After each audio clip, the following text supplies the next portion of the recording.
അബ്ദുല്ലാഹി ഇബ്നു മുബാറക് റളിയല്ലാഹു തആല അൻഹു ഹജ്ജിന് പോയൊരു ചരിത്രം പറയുന്നുണ്ട്.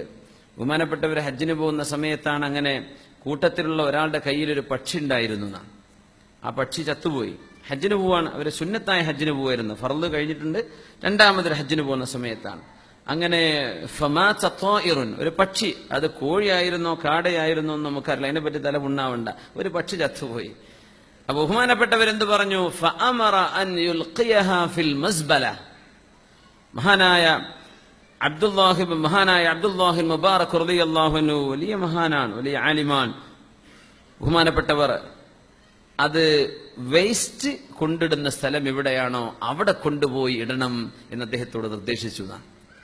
നിങ്ങൾ ആലോചിക്കുക, അവര് മദീന വഴി കടന്നു പോവുക. അവര് മർവ് എന്ന് പറയുന്ന സ്ഥലത്ത് നിന്നാണ് വരുന്നത്, ഷാമിലെ മർവിൽ നിന്ന് വരുമ്പോ അങ്ങനെ മദീന വഴി കടന്നു പോവാണ് മക്കയിലേക്ക്. ഇനി ഒരുപാട് കിലോമീറ്റർ പോകാനുണ്ട്. ഒരു പക്ഷി എത്തും. നമ്മളൊക്കെ ആണെങ്കിൽ എന്താ, നാട്ടിലൊക്കെ അങ്ങോട്ട് എറിയലാണ്, ബസ്സിൽ നിന്നൊക്കെ അങ്ങോട്ട് എറിയലാണ്. ഉണ്ട് ബസ് കയറിയിട്ട് തുപ്പിയ കഥ പറഞ്ഞിട്ട്, നിങ്ങൾക്കറിയാം കഥ? ആദ്യത്തെ അനുഭവം, ബസ്സിൽ പോയ അനുഭവം. ആദ്യമായിട്ട് ബസ് കയറിയ ഒരാളെ പറഞ്ഞു, നല്ല രസമായിരുന്നു ബസ്സിൽ കയറി, അങ്ങനെ ഇരുന്നു കൊടുക്കുക, അങ്ങനെ പോവല്ലേ. പക്ഷെ ഓരോരോ വളവെത്തുമ്പോൾ ഒരു അടി കിട്ടണതാ സഹിക്കാൻ വയ്യാത്തത്, ബാക്കിയൊക്കെ കുഴപ്പമില്ല. അപ്പൊ എന്റെ ഇപ്പൊ നിനക്ക് വളവിലൊക്കെ അടി കിട്ടണം. ഈ വളവിലെത്തുമ്പോൾ തുപ്പുന്നുണ്ട്, ബേക്കറിലുള്ള ആൾ വന്നിട്ട് അടിക്കുന്നുണ്ട്.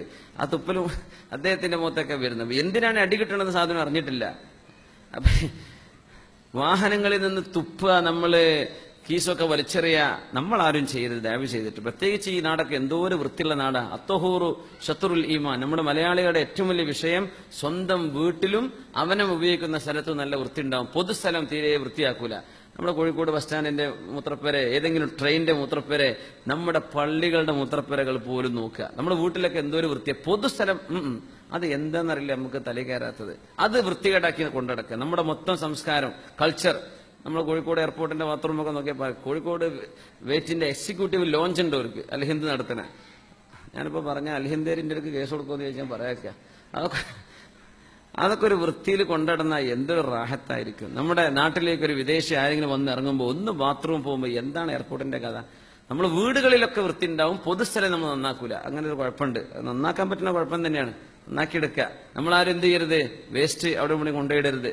മറുവിലേക്ക് പോകുമ്പോ, മറുവിൽ നിന്ന് വരുമ്പോ മഹാനായ മാലിക് ബിൻ അബ്ദുല്ലാഹി മുബാറക് റളിയല്ലാഹു തആല ചെയ്ത ആ ഒരു വലിയ സംഭവമാണ്.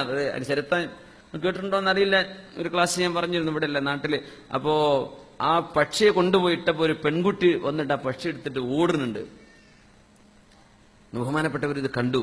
വേസ്റ്റ് ഇടുന്നോടുന്ന പെറുക്കി പോണതേ. അന്ന് പോലും വേസ്റ്റ് ഇടുന്ന സ്ഥലം നോക്കിയിട്ട് ഇടണം എന്നാ പഠിപ്പിക്കുന്ന ആലിമീങ്ങൾ. ഞാൻ അതാ പറയാൻ ഉദ്ദേശിച്ചത്. കാരണം അന്നൊക്കെ ഇപ്പൊ ഇങ്ങനത്തെ റോഡുകളോ സംവിധാനമൊന്നും ഇല്ലല്ലോ, മരുഭൂമിയിലുള്ള യാത്രയല്ലേ. അതങ്ങ് അവിടെ എറിഞ്ഞു കളഞ്ഞു പോയാൽ ആരെന്തറിയാൻ? നമ്മുടെ നാട്ടിലെ പോലെ പ്രൈവറ്റ് സ്ഥലങ്ങളൊന്നും അല്ലല്ലോ, ഒക്കെ മരുഭൂമിയായി കിടക്കുന്ന സ്ഥലമല്ലേ. എന്നിട്ട് പോലും മസ്ബലയിൽ കൊണ്ടുപോയിടണം. അങ്ങനെ വന്നാൽ നമ്മൾ എന്തായാലും ഈ സെന്ററിന്റെ ഉള്ളിലുള്ള ക്ലാസ് എന്തായാലും നമ്മള് ഇനി അപ്പുറം പറഞ്ഞു തരേണ്ട ആവശ്യമില്ലല്ലോ. അപ്പൊ ഈ കുഞ്ഞി പക്ഷിനെടുത്ത് പോകുന്ന സമയത്ത് ബഹുമാനപ്പെട്ടവർ ആ കുഞ്ഞിനെ വിളിപ്പിച്ചു. എന്റെ കുട്ടി ചത്ത പക്ഷിനെ നിങ്ങൾ എടുത്ത് കൊണ്ടുപോകുന്നത്? ഇപ്പൊ പറഞ്ഞു, ലീ എനിക്കൊരു സഹോദരനുണ്ട്, ഞാനും എന്റെ അനിയനും കുറേ ദിവസമായി ഭക്ഷണം കഴിച്ചിട്ട്. അപ്പോ പക്ഷിക്ക് അഴിക്കൊന്നും വന്നിട്ടില്ലല്ലോ, പുഴുവരിച്ചിട്ടൊന്നുമില്ലല്ലോ, അതുകൊണ്ട് ഈ പക്ഷിയെ കൊണ്ടുപോയി ഞങ്ങള് വേവിച്ച് തിന്നോളാന്ന് വിചാരിച്ച് പോവാണെന്ന് പറഞ്ഞു. അന്നേരം ബഹുമാനപ്പെട്ടവർ പറഞ്ഞു, സംഘത്തിൽ 8-10 ആളുണ്ട്, എല്ലാവരുടെയും ബാഗൊക്കെ നോക്കി എത്ര പൈസ നമ്മുടെ കയ്യിലുണ്ട്. നോക്കുമ്പോ 1000 ദീനാർ, 1000 ദീനാർ കിട്ടിയിട്ടുണ്ട്. 1000 ദീനാർ. ബഹുമാനപ്പെട്ടവരുടെ ഖാദിമിനോട് ചോദിച്ചു, അല്ല മറവിലേക്ക് നമുക്ക് തിരിച്ചു പോവുകയാണെങ്കിൽ നമുക്ക് എത്ര റുപ്യ ആവശ്യമുണ്ട്? പറഞ്ഞു 200. നമ്മുടെ 8-10 ആൾക്കുള്ള ഭക്ഷണവും കാര്യങ്ങളൊക്കെ നോക്കിയാൽ 200 ദീനാർ നമുക്ക് യാത്രക്ക് ആവശ്യമുണ്ട്. മക്കയിലേക്ക് പോവാൻ, ഹജ്ജിന് പോവാൻ. അപ്പൊ ഈ 800 അവർക്ക് ആവശ്യമുണ്ട്. ബഹുമാനപ്പെട്ടവർ പറഞ്ഞു, ആ 1000 ദീനാറും സ്വർണ്ണ നാണയം ഈ പെൺകുട്ടിക്കും അവളുടെ അനുജനും ജീവിക്കാനുള്ള വരുമാനത്തിന് നമ്മൾ സ്വതക്ക കൊടുക്കുകയാണ്. 200 ദീനാർ മാറ്റിവെക്ക്, നമ്മൾ ഈ വർഷം ഹജ്ജ് ചെയ്യുന്നില്ല, നമ്മുടെ ഈ വർഷത്തെ ഹജ്ജിനെക്കാളും അള്ളാഹു നമുക്ക് കൂലി തരുന്നത് ഈ പാവപ്പെട്ട കുടുംബത്തെ സഹായിക്കലാണെന്ന് പറഞ്ഞ് മദീനയുടെ അരികത്തെത്തിയിട്ട് ഹജ്ജിലേക്ക് പോവാതെ മറവിലേക്ക് തന്നെ തിരിച്ചുപോയി മഹാനായ മാലിക് ബിൻ അബ്ദുല്ലാഹി ഇബ്നു മുബാറക് റളിയല്ലാഹു തആല. അത് വല്ലാത്തൊരു സംഭവമാണ്. കൊല്ലം കൊല്ലം ആൾക്കാരോട് പറയാൻ വേണ്ടി എല്ലാ കൊല്ലം ഞാൻ ഹറമിലായിരിക്കല് ഒക്കെ ശരി തന്നെയാണ്, കുഴപ്പമൊന്നുമില്ല.